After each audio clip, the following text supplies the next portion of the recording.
అరుణాచలము, భగవాన్ రమణ మహర్షి, ఈ రెండు ఒకదానితో ఒకటి పెనవేసుకుపోయి అవిభాజ్యములైపోయాయి.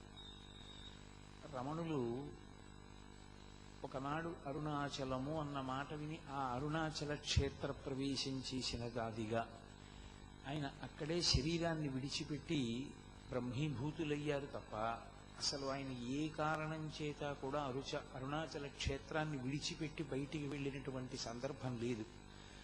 ఒకానొకప్పుడు అరుణాచల క్షేత్రం అంతా కూడా ప్లేగు వ్యాధి వచ్చింది. ఇళ్లలో శవాలు ఉండేవి, జనం విడిపోయేవారు భయపడి. చిరుతపులులు యథేచ్ఛగా ఊళ్ళో సంచరించి అవి ఆ శవాల్ని తీసుకెళ్లి అరుణాచలం కొండ మీద పెట్టుకు తింటూ ఉండేవి. అంత భయంకరమైనటువంటి ప్లేగ్ వ్యాధి ప్రబలినప్పుడు వారు అరుణాచలాన్ని విడిచిపెట్టలేదు. ఒక సంవత్సరం అరుణాచలంలో ఇంతింత పెద్ద పెద్ద దోమలు బయలుదేరాయి. ఆ దోమల నుంచి రక్షించుకోవడం కోసం 3 నుంచి 4 పెద్ద పెద్ద ఉన్ని దుప్పట్లు కప్పుకునేవారు. అంత దుప్పటీలు కప్పుకుంటే తప్ప వాటి యొక్క తొండం శరీరానికి తగలకుండా ఉండేది కాదు. ఇంచుమించుగా ఒక 2 అంగుళాల సూది శరీరంలోకి దింపేస్తే ఎంత బాధ కలుగుతుందో ఆ దోమ తరిస్తే అంత బాధ కలిగేది. దాని వలన విపరీతమైనటువంటి అంటువ్యాధులు కూడా ప్రబలిపోయాయి. ఆ సమయంలో అందరూ అరుణాచల క్షేత్రాన్ని విడిచిపెట్టి వెళ్ళిపోయారు భయపడిపోయి. భగవాన్ రమణుల దగ్గరికి కూడా వచ్చి కొంతమంది అడిగారు, ఇంత భయంకరంగా ఉంది, మనం కొంతకాలం పాటు వెంకటాచలం వెళ్ళిపోదామని. వారు నోరు విప్పి మాట్లాడేవారు కాదు. కావ్యకంఠ గణపతి ముని కలిసిన తరువాతే వారు మాట్లాడడం ప్రారంభం చేశారు. ఆయన ఎప్పట్లాగే అలా అని ఊరుకున్నారు. ప్రతిదానికి అలాగే అనేవారు. ఆ మర్నాడు వాళ్ళు అన్ని మూటా ముల్లి కట్టుకుని వచ్చేశారు. వచ్చేసి భగవాన్ మనం బయలుదేరదామా అన్నారు. అని అడిగారు. ఎక్కడికి అని అడిగారు. వెంకటాచలం వెళ్ళిపోదామన్నారు. ఎందుకు అని అడిగారు. ఎందుకు అంటే నోటితో కాదు, సౌజ్ఞే అంటే ఇక్కడ పెద్ద పెద్ద దోమలు వచ్చేసాయి కదా అన్నారు. ఆయన ఏ దోమలే రానివ్వండి, ప్లేగ్ వ్యాధే రానివ్వండి, అంతే అరుణాచలంలోనే ఉండిపోవడం. విరూపాక్ష గుహలో అంతంత దోమలు కరుస్తున్నటువంటి రోజుల్లో కూడా అంత పెద్ద పెద్ద కంబళీలు కప్పుకుని ఆయన అలాగే ఉన్నారు తప్ప ఆయన మాత్రం అరుణాచలం క్షేత్రాన్ని విడిచిపెట్టి వెళ్ళలేదు. అటువంటి రమణ మహర్షి యొక్క పరమ ప్రధానమైన సందేశము ఒక్కటే. అది నేను మళ్ళీ మళ్ళీ నొక్కి చెప్తున్నాను. ఆయన ఎప్పుడు జీవితాంతం ఆయన చెప్పినటువంటి విశేషం ఒక్కటే మానవాళికి, నువ్వెవరో నువ్వు తెలుసుకో. సూర్య నాగమ్మ గారు తన లేఖల్లో ఒక మాట రాశారు. బ్రహ్మాస్త్ర ప్రయోగం చేశారు అంటుండేవారు. ఆయన దగ్గరికి వచ్చి మాట్లాడిన వాళ్ళు ఎక్కడైనా గతి తప్పి కొంచెం ఎక్కువ మాట్లాడడం మొదలు పెడితే వెంటనే ఆయన నువ్వెవరో నువ్వు తెలుసుకోవయ్యా అనేవారు. నువ్వెవరో నువ్వు తెలుసుకోవయ్యా అనేటప్పటికి అయిపోయినట్లే, ఇంకా అక్కడతో ఆ చర్చ పూర్తయిపోయినట్టే. అది బ్రహ్మాస్త్రం. నువ్వెవరో నువ్వు తెలుసుకో అన్నప్పుడు ఆయన ప్రశ్న వేసి విడిచిపెట్టలేదు. గణపతి మునికి చెప్పారు, ఇతరులకు చెప్పారు, అనేక పర్యాయములు అనేక మందికి చెప్పారు. ఆ తెలుసుకోవడానికి మార్గం ఎలా ఉంటుంది అన్నదాన్ని కూడా ఆయన చెప్పారు. ఆయన తరచుగా చెప్పినది ఒక్కటే, నేను నేను అన్న భావన ఎక్కడి నుంచి పుడుతోందో అక్కడికి వెనక్కి వెడితే నేనన్న భావన ఎప్పుడు లోపల నుంచి బయటికి వస్తుంటుంది. బయటికి వచ్చేటటువంటి నేను అన్న భావనని బోలెడన్ని నాది అన్న భావనలు చుట్టూ చేరి ఉంటాయి. దీన్ని మధుకైటభులు అంటారు. ఒక్క నేను తేనె చుక్క వేస్తే చుట్టూ ఎన్ని కీటకములు చేరుతాయో, ఒక్క నేను ఉంటే దాని చుట్టూ ఎన్ని నాదులు చేరుతాయో. నేను అన్నాను అనుకోండి, నా లాల్చి, నా పంచె, నా ఉత్తరీయం, నా కళ్ళజోడు, నా రుద్రాక్షలు, నా గొలుసు, నా ఉంగరాలు, ఎన్నో నాదులు. ఒక నేనుకి ఎన్ని నాదులు. ఒక్క తేనె చుక్క ఉంటే దాని చుట్టూ ఎన్ని కీటకాలు. మధుకైటభులు ఇద్దరూ సంహరింపబడ్డారు అంటారు విష్ణువు చేతిలో. ఆ మధుకైటభులు మరణించడం అంటే నేను, నాది, అహంకారము, మమకారము, ఈ నేను అన్నది బయటికి రావడం ప్రత్యేకంగా ఎవరి యొక్క ఉపదేశం అక్కర్లేదు. ఎవ్వరి ఉపదేశమూ అవసరం లేకుండా ప్రతి వాళ్ళకి పుట్టుకతో సహజంగా ఏర్పడేటటువంటి లక్షణం. భగవాన్ రమణ మహర్షి యొక్క ప్రతిపాదన కానివ్వండి, భాగవతంలో పోతన గారి ప్రతిపాదన కానివ్వండి, ఒకటే. మాయకంతటికీ కారణం ఎక్కడుంటుంది అంటే ఆ నేను యొక్క విస్తారమునందు ఉంటుంది. ఎందుచేత అంటే మీరు కొంచెం జాగ్రత్తగా గమనించండి. నేను అంటాను, నాకు ఆకలిస్తోందండి అంటాను. అమ్మయ్య నేను పడుకున్నానండి, నేను కూర్చున్నానండి అంటాను. ఎదురుగుండా ఉన్న వ్యక్తి అదే అంటాడు, నాకు ఆకలిస్తోందండి, నేను తిన్నానండి, నేను నిద్రపోయానండి, నేను బట్టలు కట్టుకున్నానండి అంటాడు. నాలో ఉన్నటువంటి నేనన్న భావన ఏదుందో అది ఏ ఒక్కరిలో ఉన్న నేనన్న భావనకి వేరు కాదు. అన్ని నేనులు ఒకటే. ఇప్పుడు నాకు ఆకలిస్తోంది అన్నప్పుడు నేను ఏ బాధ పొందుతానో, నేను బాధపడుతున్న వాణ్ణి అని ఏ భావనతో అంటానో, మీకు ఆకలిసినప్పుడు మీరు కూడా అదే అనాలి. కానీ మాయా అన్న మాట యొక్క విస్తరణ ఎక్కడుంటుందంటే ఇక్కడ నేనంటాను, అందులోని నేనుని నువ్వు అంటాను. ఇక్కడ నేను అక్కడ నేననను నువ్వు అంటాను.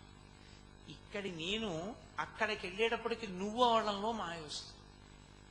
మాయ అంతా దేనివల్ల కమ్ముతుంది, పునర్జన్మలన్నీ దేనివల్ల కలుగుతాయంటే ఇక్కడి నేను అక్కడి నేను కాదు, దీని మధ్యలో ఎన్ని సముద్రాలైనా పట్టేస్తాయి. ఎందుచేత స్వార్థము అన్న మాటకంతటికీ కారణం ఎక్కడి నుంచి వస్తుందంటే ఈ నేను ఆ నేను ఒకటి కాదు. ఈ నేను వేరు, ఆ నేను వేరు.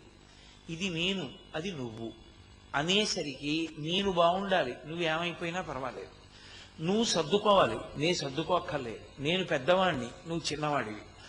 నేను చదువుకున్నవాణ్ణి, నువ్వు చదువుకోని వాడివి. నీ తెలిసిన్నవాణ్ణి, నువ్వు తెలియని వాడివి. నేను పెద్దవాణ్ణి, ముందు తినాలి, నువ్వు చిన్నవాడివి, వెనక తినాలి. ఒక్క నేను నువ్వయిందనుకోండి, మధ్యలోకి ఎంత మాయైనా చేరుతుంది. ఎంత అహంకారమో, ఎంత మమకారమో, ఎంత పోలికో, ఎంత స్వార్థమో ఇన్నీ చేరిపోతాయి. వేదాంతంలో ఒక కథ చెప్తారు. నేను నువ్వైతే ఎంతవరకు వెళ్ళిపోతుంది అంటే, వెనకటికి ఒక ఆయన ఒక నది ఒడ్డున ఇల్లు కట్టుకుని అందులో ఉన్నాడు. ఆయన భార్య, 2 బిడ్డలు. అకస్మాత్తుగా రాత్రి నదికి వరదొచ్చింది. వరదొచ్చి ఇల్లు కొట్టుకుపోతోంది. చూశాడు, నలుగురు ఏదో చెట్టు పట్టుకున్నారు. ఆ ఇల్లు కొట్టుకుపోతోంది. ముందు అయ్యో అయ్యో ఇల్లు పోతోంది అన్నారు నలుగురు. పోతే పోయింది కానీ నలుగురం బతికాం అంతే చాలన్నారు. వరద ఇంకా ఎక్కువైపోయింది, చెట్టు పడిపోయేటట్టుంది. ఆయన భార్యని ఒకవైపు పట్టుకుని బిడ్డలిద్దరినీ ఓవైపు పట్టుకుని నదిలో తేలుతూ ఈత్తున్నాడు జాగ్రత్తగా. ఇక ఈదలేకపోయాడు. ముందు చిన్న కొడుకును వదిలేశాడు. పెద్ద కొడుకు అంటూ ఉంటే అక్కడికొస్తాడు. ఇంకా ఎలాగో ఇంతమందితో ఈదలేను, ఒకరిని వదిలేశాడు. అక్కడ మళ్ళీ నేను నువ్వు. ఆ తర్వాత భార్యని పెద్ద కొడుకుని పట్టుకుని ఈదలేకపోయాడు. భార్య ఉంటే మళ్ళీ కొడుకులు పుడతారు. కొడుకును వదిలేశాడు, పెద్ద కొడుకుని. వాడు నదిలో వెళ్ళిపోయాడు ప్రవాహంలో. ఇంకా కొంత దూరం వెళ్ళాడు. ఇక భార్యని పట్టుకుని ఈదలేననుకున్నాడు. ఇంకొక భార్య దొరుకుతుంది ఈవిడ వెళ్ళిపోతే. భార్యని వదిలిపెట్టాడు. తను మాత్రం ఆఖరి వరకు పోరాటం చేస్తూనే ఉన్నాడు. కారణం, అక్కడ ఉన్న నేను మీద ఉన్న భ్రాంతి ముందు ఆ మిగిలిన నేనులలోని నేనులు నువ్వులయ్యాయి. ఆ నువ్వు నిలబడదు నేను ముందు. ఆ నేనుకి నువ్వుకి వచ్చే సంఘర్షణలోనే ఈ ప్రపంచంలో ఉన్న సమస్త స్వార్థము నిలబడుతుంది.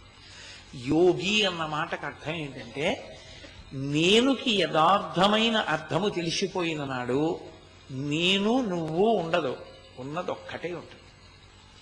ఈ నేనే ఆ నేను. ఈ నేను ఆకలిస్తే ఏ బాధపడుతుందో ఆ నేను ఆకలిస్తే అదే బాధపడుతుంది.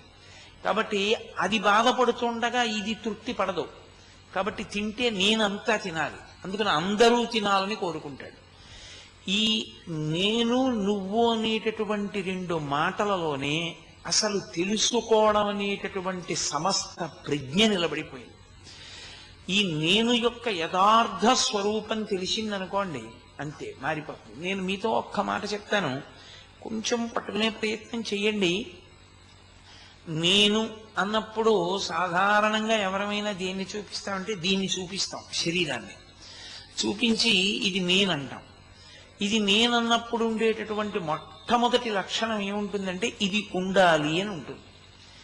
అస్థి అంటే ఇది ఉండాలి, ఎప్పుడూ ఉండాలి. ఎప్పుడూ ఉండాలంటే సత్యం ఏమిటి? ఇది ఉండదు. మరి ఏది ఉంటుంది?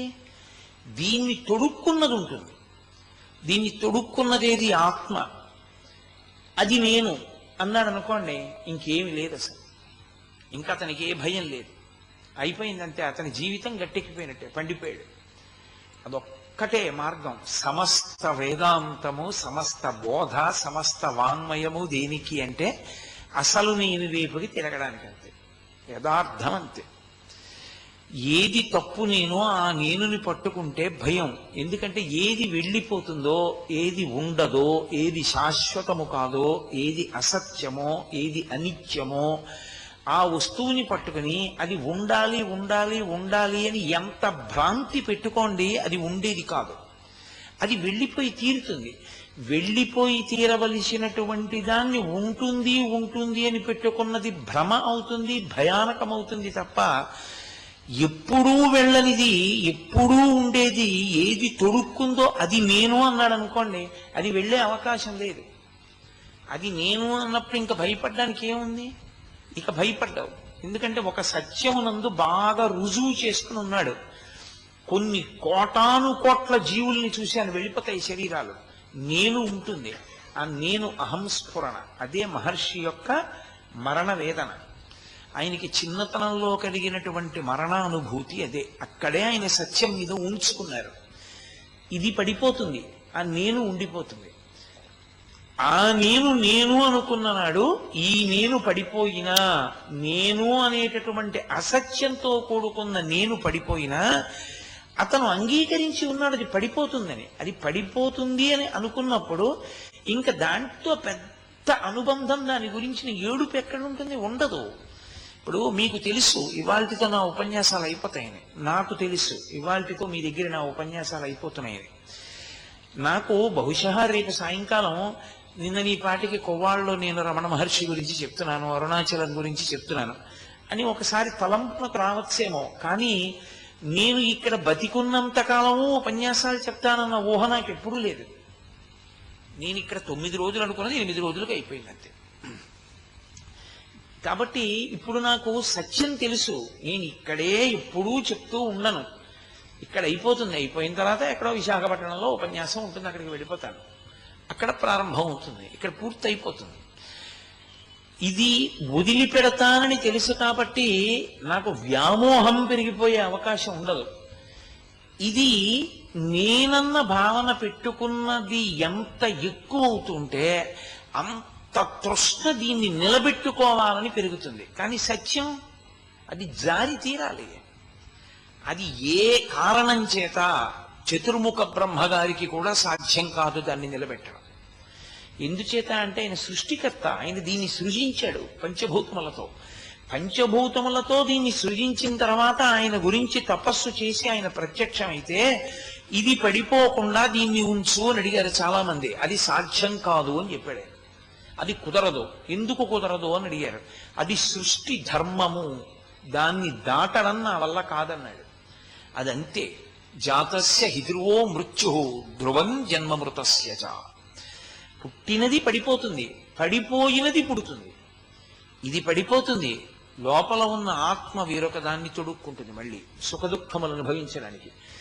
ఈ లాల్చి ఈ సాయంకాలం నేను వేసుకున్నాను, ఈ లాల్చి రేపొద్దున నేను వేసుకోను. ఇంకా ఇది ఇంటికి పెడితే విప్పేస్తాను అంతే. చెమట పట్టింది కాబట్టి ఇక మరొకసారి వేసుకోవడానికి పనికిరాదు, వదిలిపెట్టేస్తాను. వదిలిపెట్టేసేటప్పుడు నాకు భ్రాంతి ఉండదు. ఇది వదిలిపెట్టేస్తానని తెలుసు కాబట్టి, ఇది ఎప్పుడూ నేను వేసుకుని ఉంటానన్న భావన నాకు లేదు, వదిలిపెడతాను. కానీ వేసుకుంటున్న శరీరం మార్చుకుంటోంది చొక్కాలని. అలా ఆత్మ మార్చుకుంటోంది. అది నేను. ఈ నేను కాదు. దాని మీద ఉంచుకోగలిగాడు అనుకోండి, అప్పుడు ఏమవుతుందంటే ఆ సత్యమునందు నిలబడిపోయినటువంటి వాడికి ఇది వెళ్ళిపోతున్నప్పుడు కూడా, ఇది వెళ్ళిపోవడానికి సిద్ధపడిపోతున్నప్పుడు కూడా గాబరా ఏం ఉండదు, కంగారేం ఉండదు. భగవాను ఒక మాట చెప్తుండేవారు. అది ఎంత వేదాంతంతో మాట్లాడేవారు ఆయన, ఎంత గంభీరంగా మాట్లాడేవారు. ఆయనకి సర్కోమా వచ్చింది, ఎడం చేతి మీద పుండు పుట్టింది. పుడ్డు పుట్టి మీతో చెప్పాను, అలా నెత్తురు కారిపోతూనే ఉండేది. ఎంత పోటో, దాని మీద వెన్నుపూసల మధ్య ఉండేటటువంటి నరం తెగిపోయింది. ఎంత పోటు, ఇంత పోటుకి ఆయన సాక్షి. ఆయన దగ్గరికి వచ్చి అన్నారు, అయ్యా అది అంత బాధ పెడుతోంది కదా, ఇదిగో ఈ ఫలానా ఫలానా మందులు మీరు వేసుకుంటే, ఈ మందుల పట్టీలో ఉన్న మందులు తెప్పించుకుని వేస్తే నొప్పి తగ్గుతుంది కదా అంటే, ఆయన నోటి వెంట వచ్చినటువంటి మాట ఏమిటో తెలుసా? ఒక చుట్టం ఇంటికి వచ్చాడు అనుకోండి, ఆ చుట్టం ఎక్కువ ఉండడం మీకు ఇష్టం లేకపోతే మీరు ఏమనవలసి ఉంటుంది? చూసి చూడనట్టు ఉండాలి, పెట్టి పెట్టనట్టు ఉండాలి, పట్టించుకుని పట్టించుకోనట్టు ఉండాలి. ఆయన వెళ్ళిపోవాలని కోరిక మనసులో ఉంది, చాలా బాగా పట్టించుకున్నారు అనుకోండి, ఆ చుట్టం వెళ్తాడేంటి, చాలా బాగా చూస్తున్నారని కూర్చుంటాడు. ఇదే ఒక కట్టె. ఎప్పుడు లోకంలో బోలెడన్ని కట్టెలుంటాయి, ఏ కట్టె అయినా కాలిపోవలసిందే. మీరు కాల్చండి కాల్చకపోండి, అది మట్టి అయిపోతుంది. ఇదొక కట్టె, ఇది కాలిపోతుంది ఒకప్పుడు. ఈ కట్టెకు మళ్ళీ ఓ పుండు, ఆ పుండుకి మళ్ళీనేమో ఈ కట్టెకు వచ్చిన చుట్టం, దాన్నంత గౌరవం అంత ముద్ద, అలా చేసే కదూ దాన్నంత పెంచుతున్నారు అన్నారు ఆయన. ఎంత సాక్షి భావనో చూడండి. అసలు ఆయనకి శరీరముతోడి సంగము లేకుండా అంత సాక్షిత్వం ఏర్పడడానికి కారణం ఒక్కటే, అసత్య వస్తువు. అసత్య వస్తువు అనేటటువంటిది ఒకటి తెలిస్తే లోకంలో దాని మీద మీకు విపరీతమైన వ్యామోహం ఉండదు. అందుకే మీరు చూడండి, ఎక్కడెక్కడి అసత్య వస్తువులు ఉంటాయో అక్కడక్కడవి కాసేపు సంతోషంగా ఉంటాయి, ఆ తర్వాత ఎంత తొందరగా వాటిని వదిలిపెడదామా అని ఉంటుంది. రైలు ఎక్కాలనుకోండి, ఆ రైలు వెళ్ళిపోతుందేమో అని రిక్షా ఎక్కుతాడు, గబగబా రైలు ఎక్కుతాడు, మంచి సీటు దొరకాలి, కూర్చుంటాడు. కూర్చున్న గంటకి బా ఇంకా రేపు పొద్దుటికి చేరతా ఉంటాడు. రైలు దిగిపోయేటప్పుడు అమ్మయ్యా అయిపోయింది ప్రయాణం వచ్చేసా ఉంటాడు. ఏది అసత్యమో, అసత్యం అంటే తనకి జీవితాంతం దానితో సంబంధం లేదో, తాను దిగిపోతాడో దాంతో అంత వ్యామోహం పెట్టుకోడు. అందుకే అద్దె ఇంటి మీద మోజు ఉండదు ఎవరికి. అద్దె ఇల్లు పాడైపోతోంది అనుకోండి, అందులో అద్దెకున్నవాడికి ఏముంటుంది? అది పాడైపోతుంది, దాని గురించి అందులో ఉండకపోయినా బాధపడేవారు ఎవరంటే యజమాని, వాడు బాధపడతాడు. అద్దెకున్నవాడు బాధపడ్డావు. అందుకే లోకంలో ఒక సామెత ఉంది, ఏమనుకోకండి నేను అలా అన్నానని, fools construct the houses and wise men live in it అని. చాలా అమాయకులైన వాళ్ళు ఇల్లు కడతారు, చాలా తెలివైన వాళ్ళు అద్దెకుంటారు అని ఒక సామెత. ఎందుకంటే వాడికి హాయి, దాని గురించి ఏ సంబంధం లేదు. ఇల్లు కట్టుకున్న వాడికి, యజమానికి ఎంత తాపత్రయమో దాని గురించి, ఎక్కడ సొన్నం ఊడిపోయినా ఎక్కడ పెచ్చు ఊడిపోయినా బెంగే, ఏదో చేయించుకుంటూ ఉండాలి. ఆ బాధ అద్దెకున్న వాడికి ఏముంటుంది? యజమాని చేయించలేదు అనుకోండి, దీన్ని విడిచిపెడతాడు, ఇంకో 100 రూపాయలు ఇచ్చి ఇంకో చోటుకు పోతాడు, లేదు 1000 రూపాయలు తక్కువకి వస్తే వెళ్ళిపోతాడు అక్కడికి, హాయ్. ఇది అద్దె కొంప, ఇందులో కొన్నాళ్ళు ఉండి వెళ్ళిపోతాం, ఇందులో ఏం మనం శాశ్వతంగా ఉండిపోం అన్నారనుకోండి, ఇది వెళ్ళిపోతున్నా భ్రాంతి ఉండదు, ఇది వెళ్ళిపోతున్నా బాధ ఉండదు. మరి నేను, ఆయన మార్గం చెప్పారు లోకానికి. నేనన్న మాట ఎక్కడి నుంచి పుడుతోందో అక్కడికి వెనక్కి వెళ్ళమన్నారు ఆయన. నేను ముందుకొస్తుంది, నేను తన్నుకొస్తుంది, మన ప్రయత్నం అక్కర్లేదు. అక్కర్లేకుండానే అది ఎప్పుడు తన్ని పైకి వస్తుంది. మీరు చూడండి, దాని ప్రయత్నం అక్కర్లేదు. నేను అంటాను, నేను వచ్చేస్తుంది, కానీ నేను ఎక్కడ పుడుతోంది అసలు అక్కడికి వెళ్ళమన్నారు. విచారణ అంటారు. ప్రశాంతంగా కూర్చుని ఆ వెనక్కి వెళ్ళు, వెనక్కి వెళ్ళి అది ఎక్కడ పుడుతోందో అక్కడికి వెళ్ళు. అక్కడికి వెళ్ళినప్పుడు ఒక గమ్మత్తు జరుగుతుంది. వెనక్కి వెళ్ళడానికి నువ్వు ఏ సాధనాన్ని పట్టుకుని వెళ్ళావో ఆ సాధనం అక్కడికి వెళ్ళిన తరువాత దానిలో కరిగిపోతుంది. కరిగిపోగానే అసలు నేను నువ్వుగా నిలబడిపోయినప్పుడు ఆనందం ఒక్కటే ఉంటుంది, ఇంకేం ఉండదు అక్కడ. అందుకే తరచు వేదాంతంలో వాడే ఉపమానం, సముద్రపు లోతు కనుగొనాలని ప్రయాణం చేసినటువంటి ఉప్పు బొమ్మ సముద్రపు లోతు కనుక్కోవడానికి ప్రయాణం చేయడంలో కరిగిపోయి సముద్రంలోకి వెళ్ళిపోయింది. మొదట నేనెక్కడ పుడుతోందో కనుక్కోవడానికి సాధనంగా దీన్ని తీసుకుంటాడు మనసుని. నిజానికి ఆ మనస్సు సంకల్ప వికల్ప సంఘాతం. సంకల్ప వికల్ప సంఘాతమైన మనస్సుకి ఆధారమేది ఊపిరి. ఆ ఊపిరి నియంత్రింపబడుతుంది. అందుకే ప్రాణాయామం చేస్తారు పూజ చేసేటప్పుడు. నియంత్రింపబడి యోగంలో మీరు ఎంత తపశ్శక్తిలోకి వెడుతుంటే ఊపిరి అంత మందగించిపోతుంది. మందగించిపోయి లోపలికి వెళ్ళిపోయినప్పుడు ఆ నీళ్లు పుట్టేటువంటి స్థానం దగ్గరికి వెళ్ళగానే ఆ మనసు అందులో లయం అయిపోతుంది. లయం అయిపోయినప్పుడు ఒక్క ఆత్మయే మిగులుతుంది. ఆ ఆత్మగా తానుంటాడు. ఆత్మగా తానున్నప్పుడు ఆనందం ఒక్కటే ఉంటుంది. దుఃఖమంతా ఎప్పుడు పుడుతుందంటే మనసు లేస్తే. మీరు ఈ మాట ఎంతపాటి పట్టుకున్నారో నాకు తెలియదు. మరి సుఖము దుఃఖము ఈ రెండు భావనలు ఎప్పుడు ఉంటాయంటే మనస్సు నిద్ర లేచి ఉంటే. మనసు నిద్ర లేచి లేదనుకోండి, అది ఆత్మలో కరిగిపోయి ఉందనుకోండి, ఆత్మలోకి వెళ్ళిపోయి ఆత్మలో లయమై ఉందనుకోండి, అది పైకి రాకపోతే ఇక ఆనందం అన్నది తప్ప ఇంకొకటి లేనే లేదు. ఇది ప్రతి వాళ్ళకి అనుభవంలో ఉంటుంది. అందుకే అజ్ఞానము చేత ఆనందావస్థ సుషుప్తి, నిద్ర లేపవద్దు అని చెప్తారు. భగవత్ సంబంధం చెప్పకుండా నిద్ర లేపవద్దు అంటారు. అందుకే సుప్రభాతం పాడతారు. లేవమని అర్థం. ఎందుకు లేవద్దంటారు? ఎంతో కష్టపడి ఆత్మస్థితికి చేరుకుంటే పొందేటటువంటి ఆనందం ఏదుందో దాన్ని సుషుప్తిలో పొందుతాడు. సుషుప్తి అంటే గాఢ నిద్ర. అక్కడ మనసు లేదు, అది ఆత్మలోకి వెళ్ళిపోయింది. ఆత్మలోకి వెళ్ళిపోయింది అనుకోండి మనస్సు, ఇంక ఏది సుఖం ఎక్కడుంది, దుఃఖం ఎక్కడుంది? తను ఎక్కడ పడుకున్నాడో తనకి తెలియదు, తన పక్కన ఏముందో తనకి తెలియదు, తన శత్రువు తన దగ్గరికి వచ్చాడేమో తెలియదు, తన కంఠం మీద కత్తి ఎత్తేస్తున్నా తనకి తెలియదు, తను ఆ పూట తినకపోయినా తనకి తెలియదు, తన వాళ్ళెవరి బాధలు తనకి తెలియవు, తనకి సుఖం లేదు, తనకి దుఃఖం లేదు, ఉన్నదల్లా ఒక్కటే ఆనందం. ఏమీ తెలియలేదు. ఏమీ తెలియకపోవడానికి కారణం మనసు పనిచేయట్లేదు. మనసు పనిచేయకపోతే నిరతిశయమైన ఆనందం, అదే రాశీభూతమైన ఆత్మ. ఆత్మగా ఉన్నంతసేపు ఆనందం. మనస్సు పైకి వచ్చిందా అది వెంటనే ప్రారంభం చేస్తుంది సుఖ దుఃఖాలు, ఉత్తరక్షణం మొదలు పెట్టేస్తుంది. అందుకే మీరు చూడండి, తెలివొచ్చిందంటారు. తెలివొచ్చింది అంటే అర్థం ఏమిటో తెలుసా? ఆత్మలోంచి మనసు విడింది. విడగానే అది చేసే పని ఏమిటంటే దానికి బానిసలు ఉంటారు. అది కొన్ని కోట్ల జన్మల నుంచి వశవర్తుల్ని చేసుకుంది, బానిసల్ని చేసుకుంది. దాని ఆదేశం బట్టి లేచి అనుసరించాలి. ముందు 5 జ్ఞానేంద్రియాలని పిలుస్తుంది: కన్ను, చెవి, ముక్కు, నాలుక, స్పర్శేంద్రియం. మనసు లేచిందంటే ఇంకా పడుకోకూడదు. చూడండి, ధూర్తుడైన యజమాని ఉంటాడు, ఆయనకి రాత్రి 2ంటికి తెలివొచ్చింది అనుకోండి, ఆయన పోన్లే పాపం అందరూ పడుకున్నారు, మనం లేచామని వాళ్ళందరినీ లేపడం ఏమిటి అనుకోడు. ఆయన అందరినీ లేపేస్తాడు. లే నాకు నిద్ర పట్టట్లేదని. అలా మనసు లేచిందనుకోండి, ఇక ఇంద్రియములను పడుకోనివ్వదు, ఇంద్రియములు లేచిపోవాలి. లేచిపోగానే ఏమవుతుందంటే అది ద్వంద్వములలోకి వెళ్ళిపోతుంది. సుఖం దుఃఖం, సుఖం దుఃఖం, సుఖం దుఃఖం ఆలోచన మొదలెట్టేస్తుంది. ఇవాళ ఫలానా చోటుకి వెళ్ళాలి, ఫలానా పని చెయ్యాలి, అది చేద్దాం అనుకున్నాను, అది చేయకపోతే ఏమవుతుంది?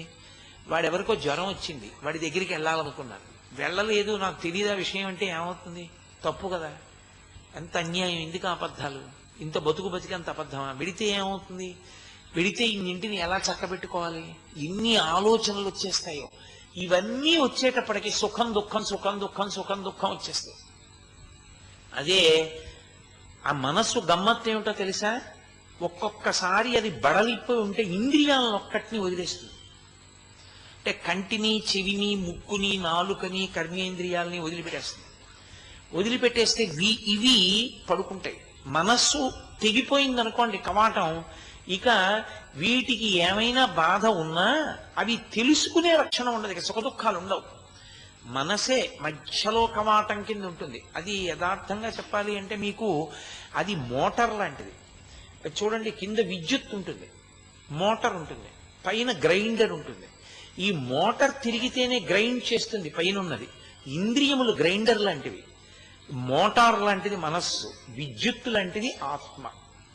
విద్యుత్ కనపడదు, కానీ దాన్ని ఆధారం చేసుకునే మోటార్ తిరుగుతుంది.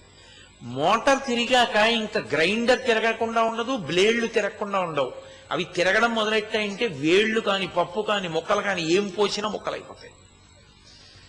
ఆ విద్యుత్ ఉంది, పైన బ్లేడ్లు ఉన్నాయి, మోటార్ పనిచేయట్లేదు, తిరుగుతాయా? తిరగవు. మనసు ఊరుకుందో, మనసు నిద్రాణం అయిపోయిందో అంతే, సుఖస్వరూపం, ఏ కదలిక ఉండదు. అందుకే అసలు సమస్త శాస్త్రముల ప్రయోజనం ఏమిటంటే ఆ మనసుకి సత్వగుణాన్ని ఇవ్వడం. అసలు ముందది లొంగాలి. అది ఎందుకు లొంగదీయడం ప్రారంభం చెయ్యాలంటే, గుర్రం ఉంటుంది, గుర్రం అంత గబుక్కుని రౌతుని ఎక్కించుకోదు. ఒకవేళ రౌతుని ఎక్కించుకున్న గుర్రం యొక్క మొదటి లక్షణం ఏమిటంటే వాడిని పడగొట్టడం, వాడిని కింద పారేయడానికి చూస్తుంది. అందుకే రౌతు కొద్దీ గుర్రం అంటారు. ఎంత గొప్ప గుర్రాన్ని కూడా తన ఆజ్ఞను అనుసరించి పరిగెత్తేలా చేస్తాడు. లేకపోతే అదేం చేస్తుందంటే తన మీద కూర్చోలేక పడిపోయేటట్టు చేస్తుంది. కోట్ల జన్మలుగా మనం ఎంత స్వేచ్ఛ మనసుకిచ్చామంటే, మనసు చెప్పింది మనం చేయడమే కానీ బుద్ధి మనసుని ప్రశ్న వేయదు. ఎందుకు అలా చెప్తావు అస్తమానం అని అడగదు. భగవాన్ బోధ అంతా ఇదే. ఆయన దగ్గరికి వచ్చిన వాళ్ళతో ఆయన ఎప్పుడూ ఇదే మాట్లాడుతుండేవారు. ముందు చిత్తము యొక్క శుద్ధి కొరకు ప్రయత్నం చెయ్యండి. మనసుని లొంగదీసుకునేటటువంటి ప్రయత్నం చెయ్యడానికి రెండు ఉండాలి. ఒకటి మితాహారము, రెండు మితమైనటువంటి విహారము. ఈ రెండు ఉంటే మనసు లొంగుతుంది. ఆహారములో 6వ వంతు మనసు అవుతుంది. మనసు ఏర్పడడానికి కొత్తగా ఏముండదు. మనం ఏ ఆహారం తీసుకున్నామో అందులో 6వ వంతే మనసు అవుతుంది. అందుకే ఆహారం తీసుకునేటప్పుడు మీరు ఏ భావనతో ఉన్నారో మనసు అలా ఏర్పడుతుంది. అందుకే మీరు చూడండి, 5వ నెల దాటిపోయిన తర్వాత గర్భిణీ స్త్రీ, ఆమె కడుపులో ఉన్న పిల్లలు తరచుగా ఎవరి మాటలు వింటూ ఉంటారో వాళ్ళని తొందరగా గుర్తుపడతారు వాళ్ళు బయటికి వచ్చి. అమ్మమ్మ, తాత, మేనమామ పిల్లలకి బాగా తెలియడానికి కారణం ఏమిటో తెలుసా? పురిటికి పుట్టింటికి వస్తుంది. అస్తమానం తాతగారి మాట వినపడుతుంది, అస్తమానం అమ్మమ్మ మాట వినపడుతుంది, మామ మాట వినపడుతుంది. అందుకే వాళ్ళు తొందరగా ముందు అమ్మమ్మని, తాతని, మామని గుర్తుపట్టేస్తారు. లోపల ఉండి వింటూ ఉంటారు, వాళ్ళకి వినపడుతూ ఉంటాయి ఆ మాటలు. అలా మనస్సుని లొంగ తీసుకోవాలంటే మితమైనటువంటి ఆహారము, సాత్వికమైన ఆహారము, దైవర్పిత ఆహారము, ప్రసాదమై సాత్వికమైనటువంటి ఆహారము శరీరానికి ఇచ్చి అది లోపలికి తీసుకునేటప్పుడు భగవద్గుణ సహితమై ఇచ్చారనుకోండి. అంటే ఏదో గోవింద నామం చెప్పుకుంటూనో, భాగవతంలో ఒక ఘట్టాన్ని స్మరిస్తూనో, ఏ వెంకటాచల క్షేత్రాన్నో అరుణాచల క్షేత్రాన్నో ఆలోచన చేస్తూనో మీరు తింటున్నారనుకోండి, మనసు ఏమవుతుందో తెలుసా? అది 6వ వంతు ఈ క్షేత్రంగా మారిపోతుంది. దానికి ఉండే లక్షణం, నేను చెప్పింది అబద్ధమేమో మీరు గమనించండి. మీరు అలా ప్రయత్నం చేయండి. మీరు నిద్రపోతున్నప్పుడు స్వప్నావస్థ అని ఒకటి ఉంటుంది. అది ఎంత బలం తీసుకుంటుందంటే మనసు, మీరు దేని గురించి బాగా ఆలోచించారో, మీరు తిన్నది జీర్ణమైపోయేటప్పుడు అంతా ఏది ఆలోచింపబడిందో దాన్ని చూపిస్తుంది, అదే చూపిస్తుంది. నేను మీతో పరమ యథార్థం చెప్పాలంటే, అబద్ధం చెప్పకుండా ఉండాలి అంటే, నాకు ఏ ఉపన్యాసం చెప్తున్నానో ఆ ఉపన్యాసానికి సంబంధించినటువంటి విశేషాలు రాత్రి కల్లో కనపడుతుంటాయి ఎక్కువగా. అంటే అదేం గొప్ప విషయం అనేం కాదు, అది నాకే కాదు ఎవరికైనా అవుతుంది. అది నాకే అనుకోకండి. నేను అరుణాచలం గురించి చెప్తున్నాను అనుకోండి, నేను రాత్రి పడుకున్నప్పుడు కొంచెం నిద్ర పట్టుండగా స్వప్నావస్థలో బలపడిపోతుంది మనసు.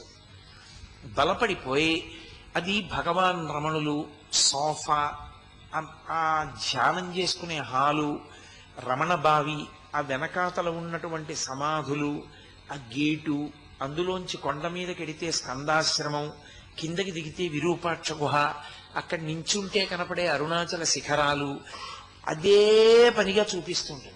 అదే పనిగా చూపిస్తూ ఉండడం వల్ల వచ్చే లక్షణం ఏమిటో తెలుసా? అది రజోగుణానికి స్పందించదు. ఏదో మీరు తీసుకొచ్చి ఉద్రేకపడవలసిన మాట చెప్పారనుకోండి, అది ఉద్రేకపడదు. కారణం ఏంటంటే దానికి చల్లటి విషయం తగులుతోంది. అది ఉద్రేకపడకపోగా అంటుంది, అబ్బా పోనిద్దు, అలాగే ఉంటుంది లోకం, దాని గురించి పెద్ద పట్టించుకోకు, వదిలిపెట్టేసేయి అంటే. ఎందుకో తెలుసా? అది చాలా మెత్తగా ఉంది, మెత్తగా ఉండి మెత్తగా పట్టుకుంటుంది. మీకు నేను ఒక ఉదాహరణ చెప్తాను, మీకు తేలిగ్గా పట్టుకోవచ్చు మీ మనసు యొక్క లక్షణాన్ని. మీరు దీపం వెలిగించి దీపం వంక అదే పనిగా దీప శిఖ వంక చూసి, సూర్యుడి వంక చూడలేరు కానీ దీపం వంక చూడగలరు. దీపం వంక చూసి వెలుగుతున్న జ్యోతి వంక మీరు కళ్ళిలా ముయ్యండి, రెపరెపరెపరెపలాడుతుంది, కళ్ళల్లో కనపడుతుంది దీపం.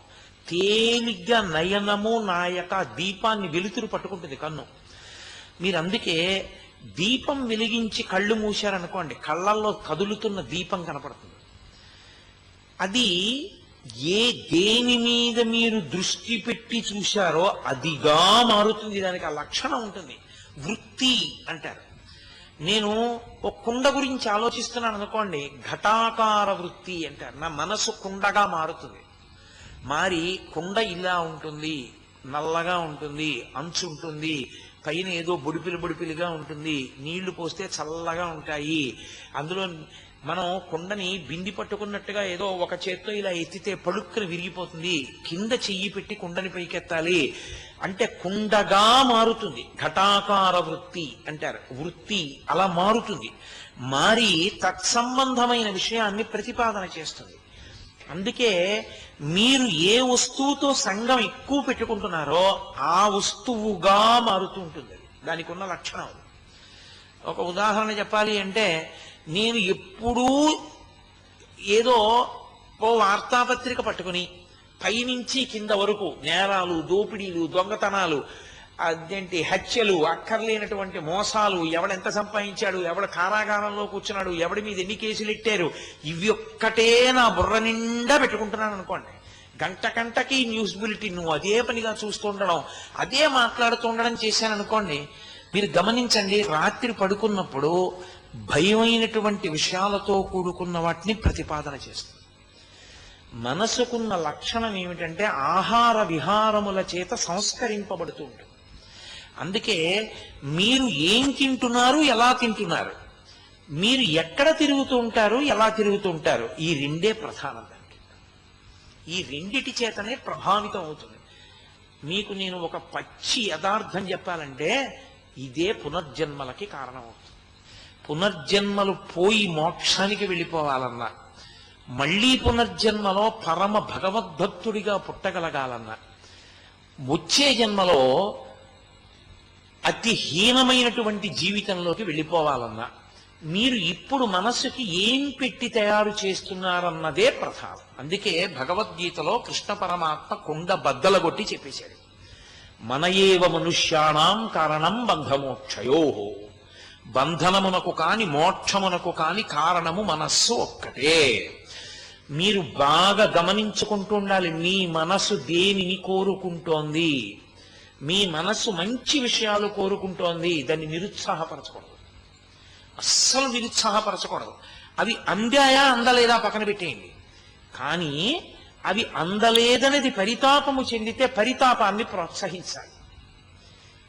నేను మీకు ఒక ఉదాహరణ చెప్పాలంటే, నాకు మానస సరోవరం వెళ్ళాలని కోరిక, నేను వెళ్ళలేకపోతున్నాను అనుకోండి.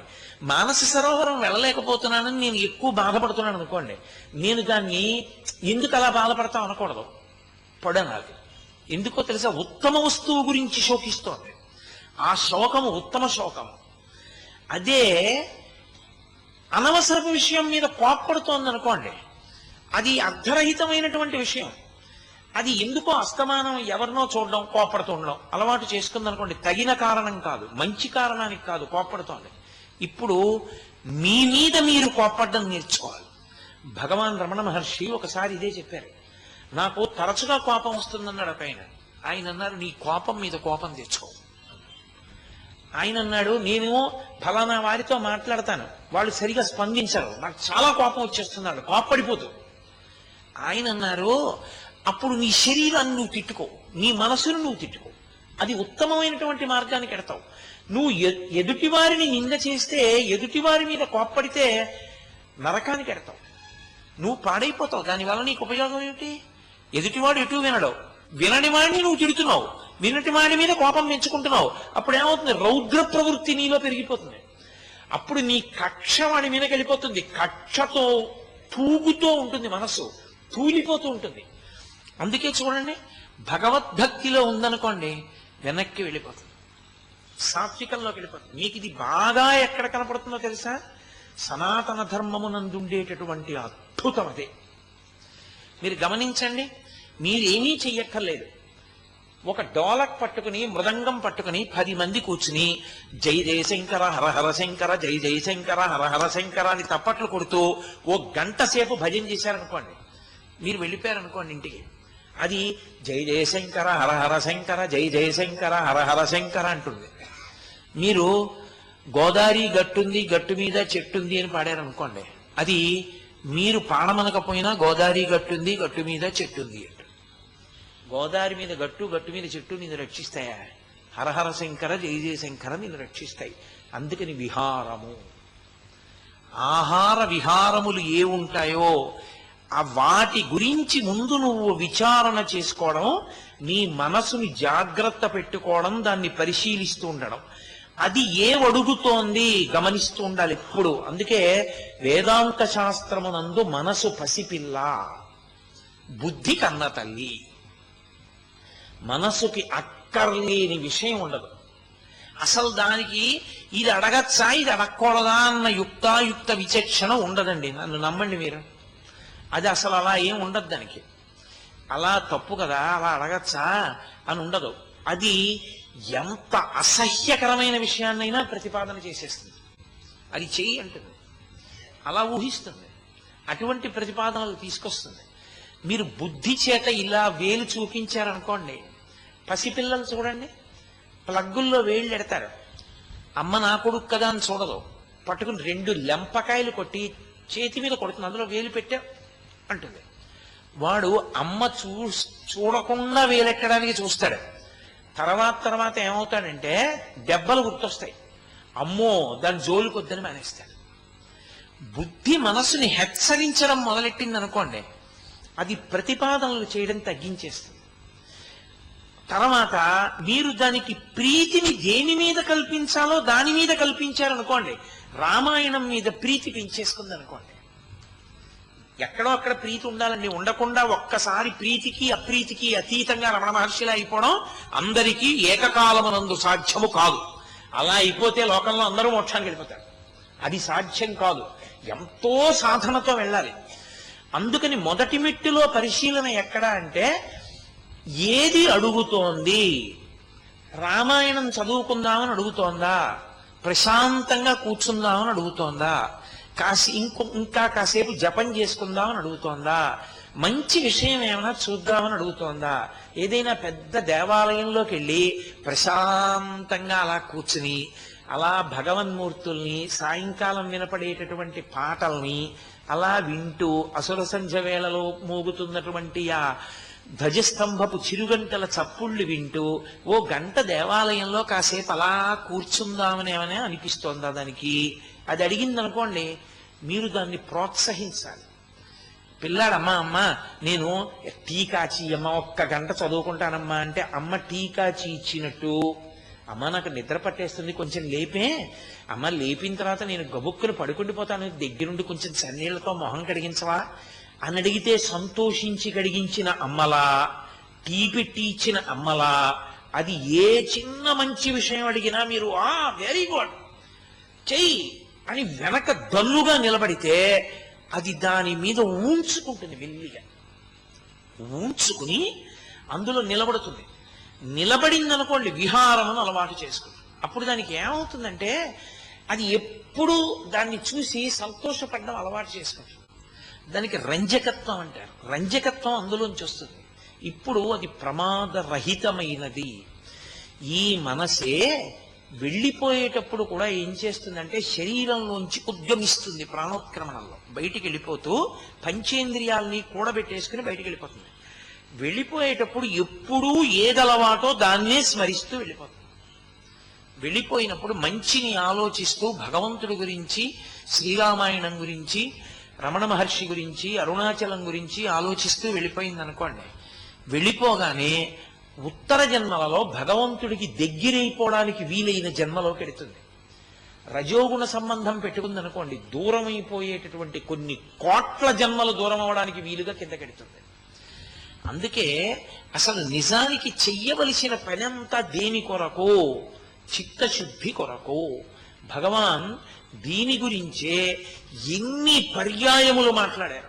నేను ఇవాళ ఉపన్యాసాన్ని పూర్తి చేస్తున్నాను కాబట్టి ఆయన ప్రధానమైన హెచ్చరిక దేన్ని చేస్తూ మాట్లాడారో, దేని మీద సాధన ఉంచుకోమని మాట్లాడారో దాని గురించే నేను మీతో మాట్లాడుతాను. ఆయన దగ్గరికి ఒక గృహిణి, ఒక స్త్రీ వచ్చి అడిగింది ఒకప్పుడు, శాంతికి ఏం చెయ్యాలి అని అడిగింది. ఆయన మాటలు చాలా తమాషాగా ఉండేవి. ఎక్కువసేపు మాట్లాడరు, ఒక్క మాటే అంటారు. దానికి ప్రయత్నము లేదు అన్నారు ఆయన. ఆవిడంది తెల్లబోయి, మరి ప్రయత్నం లేకుండా శాంతి ఎలా వస్తుంది అని అడిగింది. ప్రయత్నము చేత నువ్వు తెచ్చుకుంటున్నది అశాంతి, నువ్వు ఏమీ చేయకపోతే ఉన్నది శాంతి. ఉన్నది శాంతే, ఉన్నది నువ్వు హాయిగా ఉన్నావు, ఉన్నది ఆత్మయే. నువ్వే తెచ్చుకుంటున్నావు ఊళ్ళో విషయాలన్నీ, తెచ్చుకుని అశాంతికి లోనవుతున్నావు. నువ్వుగా నువ్వెవరో తెలుసుకుని నువ్వు ఉంటే నువ్వు శాంతిగా ఉంటావు. ఆవిడంది, దానికే నేనే సాధన చెయ్యాలి అని అడిగింది. వాసన గెలు అన్నారు. నేను గృహస్థుని కదా, గృహిణిని కదా, ఎలా అంది. ఆంతరము చేత అన్నారు. గంట మోగింది, భోజనానికి వెళ్ళిపోయారు. నిజం చెప్పాలంటే ఆయన చెప్పిన ఆ 4 మాటల్ని స్వీకరించామనుకోండి జీవితంలో, చాలు, జన్మ కడతేరిపోతుంది. ఆంతరము చేత అన్నారు ఆయన. గృహస్థుకి బాహ్యమునందు ఎలా విడిచిపెడతాడు? భార్యని విడిచిపెట్టేస్తాడా, పిల్లల్ని విడిచిపెట్టేస్తాడా? అలా విడిచిపెట్టకూడదు, చాలా తప్పది. భార్యతో ఉండాలి, పిల్లలతో ఉండాలి, సంసారంలో ఉండాలి, కానీ ఆంతరమునందు విచారణ చేస్తూ ఉండాలి. బాగుందయా, ఈ అనుబంధములన్నీ ఉన్నాయి, ఎంతకాలం ఉంటాయి ఇవన్నీ? మా నాన్నగారు మా అందరి మీద, నా మీద, మా తమ్ముడి మీద, మా అక్క మీద, మా చెల్లెల మీద ఎంతో ప్రేమతో ఉండేవారు. మేము మా నాన్నగారి మీద ఎంతో ప్రేమతో ఉండేవాళ్ళం. ఒక రోజున మా నాన్నగారి శరీరంలోంచి ప్రాణములు ఉద్గమించాయి, బయటికి వెళ్ళిపోయాయి. ఆ తర్వాత వెళ్ళి మేము నాన్నగారండి నాన్నగారండి నాన్నగారండి అని ఎంత పిలిచినా పలికిందా? ఇక పలకలేదు.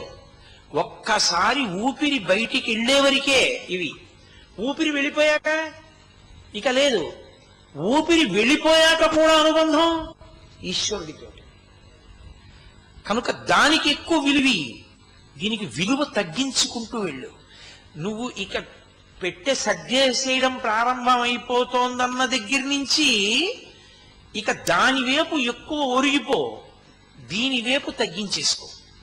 అదే లోపల ఆంతరముగా వాసనలు తగ్గించుకో, అన్నిటిలో కలగజేసుకోకు. వాళ్ళకి తెలుసు, అందుకే శాస్త్రం కూడా అంత గమ్మత్తుగా విధించింది. నేనున్నాను అనుకోండి, నా కొడుకు పుట్టాడు, నామకరణం చేశాను, బాలసార చేశాను, ఏదో వాడికి ఉపనయనం చేశాను, మంత్రోపదేశం చేశాను, చదివించాను, వాడు వృద్ధిలోకి వచ్చాడు, రేపు వాడికి పెళ్లి చేస్తాను. తర్వాత ఏం చేస్తాను? నేనేమీ చేయను. ఎందుకని? వాడికి ఓ కొడుకు పుట్టాడు అనుకోండి, ఎవరు కూర్చుంటారు పీటల మీద? వాడు వాడి భార్య కూర్చుంటారు. వాడికి అక్షరాభ్యాసం చేస్తే వాడు కూర్చుంటాడు. వాడికి పెళ్లి చేస్తే వాడు కూర్చుంటాడు స్నాతకానికి. ఉపనయనం చేస్తే వాడు కూర్చుంటాడు బ్రహ్మోపదేశానికి. నేనేం చేస్తాను? అక్షతలు వేస్తాను పెద్దవాడిని. అంటే శాస్త్రంలో హెచ్చరిక ఏమిటి? నువ్వు కూర్చుని చెయ్యవలసింది అయిపోయిందా? అయిపోయింది. అయిపోయిందని ఎందుకు చెప్పారు? ఇంకా పెద్దవాడివి కదా, నువ్వే చెయ్యని చెప్పలేదు, పిల్లాడు చేసుకుంటాడని చెప్పారు. ఎందుకని? నువ్వే చెప్పులు ఇప్పేసావో ఆ చెప్పుల్లోకి కొడుకు కాలు పెట్టేశాడు. నువ్విప్పుడు ఎవడి కాళ్ళు పట్టుకోవాలో అవి పట్టుకోవడం ప్రారంభం చేసేయాలి. అది వాసనలు గెలవడం అంటే. కాక ఎప్పుడు ఇటే ఒరిగుంటానంటే నీకు శాస్త్రం వద్దని చెప్పింది, అయినా ఇంకా ఓ మనవలు ముని మనవలు గిర్రితా ఉండకూడదని అనలేదు. బాహ్యమునందు నేను తాతనవ్వాలి, మంచి మనవలు పుట్టాలి, కోరిక ఉండాలి, కానీ పరమేశ్వరుణ్ణి త్యాగం చేయకూడదు. దానికోసం నేను అన్నీ మానేస్తానండి, సంధ్యావందనం కూడా మానేస్తానండి, గాయత్రి కూడా మానేస్తానండి, నాకు మనవలు పుడితే నేను వాళ్ళతో ఆడుకుంటానండి అనకూడదు. నాకు మనవలు పుట్టినా నేను తాతనైనా అండి, ఇంకొక పాదములకు ఇంకా దగ్గర అవుతున్నాను, ఇంకా గట్టిగా పట్టుకుంటానన్నాడు తప్ప, తాత అనిపించావు కాబట్టి నిన్ను వదిలేస్తున్నాను, వాళ్ళని పట్టుకుంటాను, నీ కర్మ. అది ఆంతరము చేత వాసనలు గెలవడం మొదలుపెట్టు. బాహ్యమునందుండు, ఆంతరమునందు ఒరగడం మార్చుకో. మీరు చూడండి, అందుకే పూర్వం పిల్లలు ఆడుకునేవారు, ఇటువైపు వాళ్ళు కిందకి దిగితే అటువైపు వాళ్ళు పైకి లేస్తారు, అటువైపు వాళ్ళు కిందకి దిగితే ఇటువైపు వాళ్ళు పైకి లేస్తారు.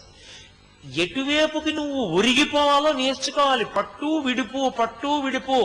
దేన్ని పట్టుకుంటూ ఉండాలో దేన్ని విడిచిపెడుతూ ఉండాలో రావాలి. అది రాలేదనుకోండి, ఎప్పుడూ ఒకటే పట్టు కూర్చుంటానంటే అది పట్టు కూర్చోడానికే పుడుతూ ఉండాలి. ఒకటి పట్టుకోవడం విడిపోవడానికి, ఇంకొకటి పట్టుకోవడం పట్టుకుంటూనే బతకడానికి. అందుకని ఎలా బ్రతకాలో నేర్చుకోవడానికి వాసనలు గెలు. అందుకని భగవాన్ ఏం చెప్పేవారంటే, లోపలి నేను దగ్గరికి వెళ్ళిపోవడం అంత తేలిక అనుకుంటున్నావేమో. లోపలి నేను దగ్గరికి వెళ్ళిపోవడానికి ఇది మార్గం అని చెప్తే నువ్వు ఓ గంట కూర్చుంటే వెళ్ళిపోలేవు. కావ్య గంట గణపతి మీద వెళ్ళలేకపోయారు.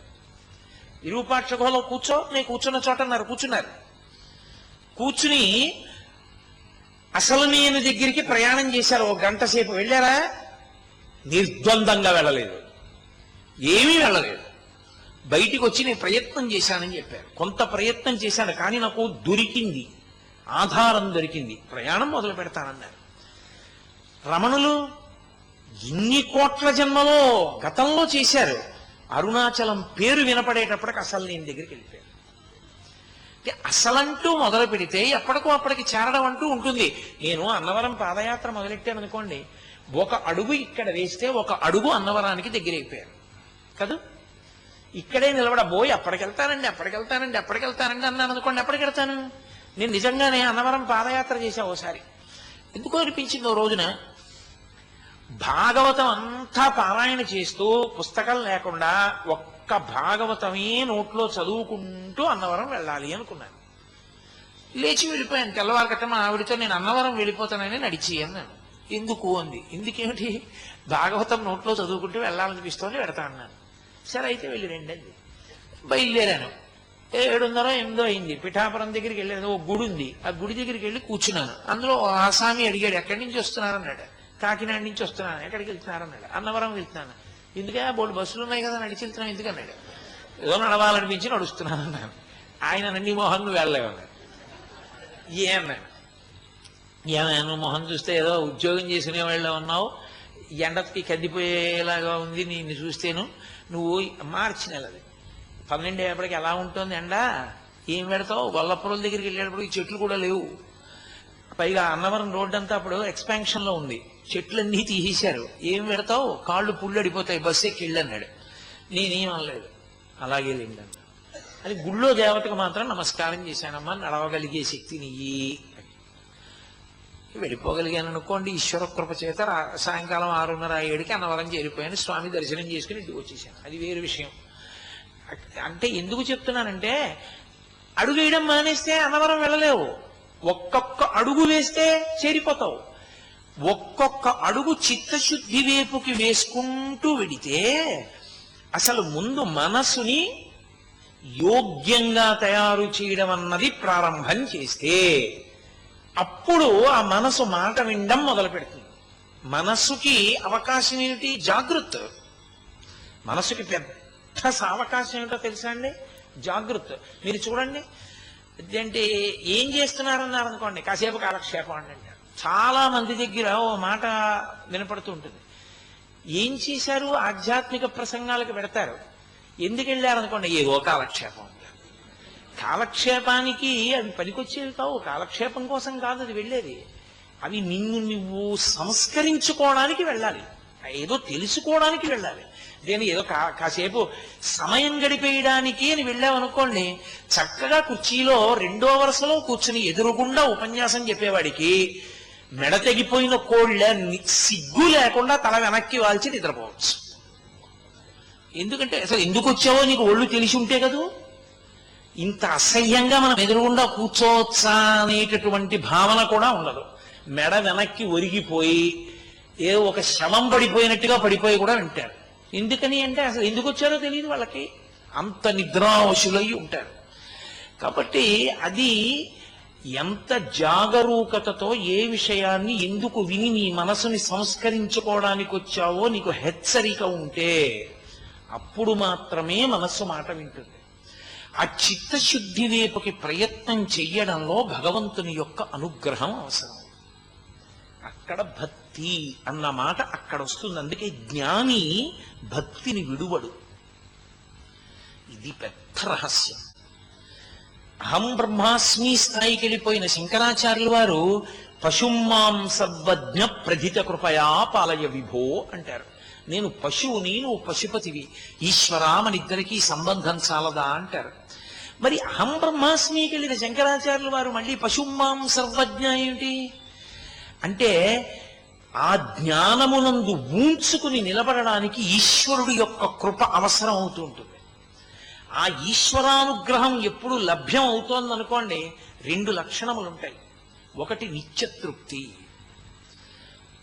వెంపర్లాట పోతుంది. ఏదో సంపాదించేయాలి, ఏదో చేసేయాలి, ఏదో ఉండాలి, ఇదే ఉండదు. హాయిగా ఉంటుంది మనస్సు. ఎందుకంటే భగవంతుని యందు రమిస్తుంటుంది. దానికి కావలసింది ఏముందండి? సంతోషం పొందడానికి రమించాలి. ఒకడికి సినిమాలో రమిస్తుంది, ఒకడికి దుర్వ్యసనంలో రమిస్తుంది, ఒకడికి ప్యాకాట్లో రమిస్తుంది, ఒకడికి మద్యపానంలో రమిస్తుంది, ఒకడికి ధ్యానంలో రమిస్తుంది, ఒకడికి దేవాలయంలో రమిస్తుంది, ఒకడికి త్యాగరాజస్వామి కీర్తనకు రమిస్తుంది. దేనికి నీ మనసు రమించిందన్న దాన్ని బట్టి నీ స్థితి ఆధారపడింది. రమించడం ప్రధానమైతే అందరి మనసులు రమిస్తున్నాయి. రమించని మనసు లేదు. అన్ని మనసులు రమిస్తాయి. దేనికి రమిస్తున్నాయి అది కావాలి. గురువు అందుకే అడుగుతాడు, నీకే కల వస్తోందని అడుగుతూ ఉంటారు. అబద్ధం చెప్పకూడదు గురువుగారి దగ్గర. గురువుగారు నాకు ఫలానా కల వస్తోంది, దాన్ని బట్టి మనసు యొక్క సంస్కారము తెలిసిపోతుంది. కలలో నిద్ర పట్టనంతగా అరుణాచలం కనపడుతోందండి. నువ్వు చాలా చాలా సంతోషించాలి. ఒక్క పూట నిద్ర లేక నిజమే చాలా వేడి చేస్తుంది, కంఠం పోతుంది, కానీ ఎంతో ఆనందించాలి. ఎందుకని? బడలిపోతోంది మనసు, నిద్రపోదాం అనుకుంటోంది అది, కానీ దాన్ని ఆలోచనలు చుట్టుముట్టేస్తున్నాయి. అది అరుణాచలాన్నే చూస్తోంది, ఆ కొండ కనపడుతోంది, ప్రదక్షిణం చేస్తోంది. అదే అనుభూతి. అటు దొల్లుతున్నాడు, ఇటు దొల్లుతున్నాడు. రమణులు కూర్చుని పెద్దవారైపోయి ఇలా కంఠం ఊగుతున్నట్టు, తనక్కడ కూర్చున్నట్టు చూస్తున్నట్టు, అక్కడే నిరంజనానంద స్వామి కళ్ళజోడు పెట్టుకుని ఏదో చూపిస్తున్నట్టు, భగవానులు తెల్లటి గోచి పెట్టుకుని ఓ కాలు ఎత్తి పెట్టి కూర్చుని ఏదో చదువుతున్నట్టు, ఇవే చూస్తోంది. చూడ్డంలో సంతోషపడిపోవడంలో అది పడుకోవట్లేదు. పిల్లలు చూడండి, వాళ్ళకి ఇష్టమైన క్రికెట్ మ్యాచ్ ఉందనుకోండి, వాళ్ళకి నిద్ర రాదు, వాళ్ళకి చూస్తూ కూర్చుంటారు. అలా మనసు రంజిల్లిపోతోంది అనుకోండి, అరుణాచలం మీద నిద్రపోతుంది. వాడు తెలివేసి ఉంటాడు. అప్పుడు అలా తెలివేసి ఉన్నవాడు చేతకానివాడు కాడు, వాడు తరించిపోతున్నవాడు. యానిషా సర్వభూతానాం తస్యా జాగృతి సంయమి యస్యా జాగృతి భూతాని తస్యా సానిషాః పశ్యతో మునేహే. సమస్త ప్రపంచము భోగముల యందు నిద్రపోతుంటే యోగి ఒక్కడే తెలివిగా ఉంటాడు. అప్పుడు అంటే అందరూ రజోగుణ తమోగుణములకు లొంగి ఉంటే ఆయన ఒక్కడే ఈశ్వరుడు గురించి ధ్యానం చేస్తున్నాడు. ఆ స్థితికి మనస్సు వెళ్ళిందనుకోండి, తరిస్తున్నాడని గుర్తు. అలా వెళ్ళలేదు. ఎప్పుడు వంట పట్టని వేదాంతం అంటారు. అందుకే గుళ్ళోకి ఎడతాడు, ఇంటికి వస్తాడు, రామాయణం చదువుతాడు, పడుకుంటాడు, భారతం వింటాడు, ఇంటికి ఎడతాడు, కానీ ఎప్పుడు ఆలోచనలు మాత్రం ఎంత సంపాదిద్దాం, ఎలా అనుభవిద్దాం, ఏం చేద్దాం, దీని మీదే ఉంటాయి. తృప్తితో ఉండలేడు. తృప్తి ఎప్పుడు? మనసు రంజిల్లిపోయింది అనుకోండి, తృప్తి పొందేస్తుంది. అది రంజిల్లిపోయింది ఎందులో? రామాయణంలో, ఎందులో? అరుణాచలంలో, ఎందులో? రమణుల దగ్గర, ఎందులో? పరమాచార్య స్వామి వారి పాదాల దగ్గర. ఇప్పుడు దానికి ఇంకో వస్తువు అక్కర్లేదు రంజిల్లడానికి. త్యాగరాజస్వామి కీర్తనలు వింటే రంజిల్లిపోయిన మనసుకి ఇంకా సినిమా అక్కర్లేదు. మీరు వెళ్ళరండి, నేను ఈ కీర్తనలు వినేస్తాను, ఈ సీడీ అంటాడు. ఎందుకని? ఆయనకి రంజిల్లడానికి ఇంకోటి అక్కర్లేదు, ఇది చాలు. ఆయనకి రంజిల్లిపోవడానికి ఒకటి ఉంది. నువ్వు కొత్తగా తెచ్చి ఆయన ఏదో రంజిల్లమని చెప్పడానికి ఆయనకి అవసరం లేదు. ఆయనకున్నది ఆయనకి చాలు. ఆయన అలా దేని వలన రంజిల్లుతున్నాడో దానిని బట్టి ఆయన జీవుడు ఏమవుతాడో తెలిసిపోతుంది. మనసు అలా ఉన్నదా? దానికి తగినట్టు సాధన చేస్తున్నావా? అలా ఆహార విహారములు ఉన్నాయా?